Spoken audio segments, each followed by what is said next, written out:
Peoples party شہید بھٹو کی chairman غنوہ Bhutto کا گلشن حدید کا دورہ۔ اس موقع پر صحافیوں سے گفتگو کرتے ہوئے غنوہ بھٹو کا کہنا تھا کہ اسرائیل اور عرب ممالک کا اتحاد ٹرمپ حکومت کی سازش ہے، جس سازش کے تحت فلسطین اور کشمیر پر قبضہ کیا جائے گا۔ عمران حکومت اور سندھ حکومت عوام دشمن پالیسیوں پر چل رہی ہیں۔ کراچی کو وفاق کے حوالے کرنے کے لیے ایم کیو ایم اور پی ٹی آئی ساتھ مل گئی ہیں۔ ان خیالات کا اظہار انہوں نے ضلع ملیر کے مختلف علاقوں کے دورے پر کیا۔ غنوہ بھٹو نے ملیر، اسٹیل ٹاؤن، گلشن حدید اور دیگر مقامات پر تعزیتوں کے دوران صحافیوں سے گفتگو کرتے ہوئے کہا کہ سابقہ وزیر اعظم کے حکومتی دور میں میر مرتضیٰ بھٹو کو قتل کیا گیا۔ عوام کو حکومت سے کیا فائدہ مل سکتا ہے؟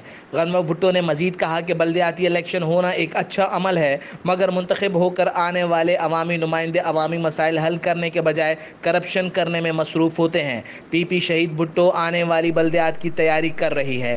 بلدیاتی الیکشن جیت کر عوامی مسائل کو ترجیحی بنیادوں پر حل کریں گے۔ اس موقع پر مرکزی سینٹرل کمیٹی کے رہنما اصغر دستی، ضلع ملیر کے رہنما کامریڈ سلیم راجپوت، تقی مرزا، منیر جنیجو، کامران سرفراز ڈیپر، وقار سومرو دیگر ساتھ موجود تھے۔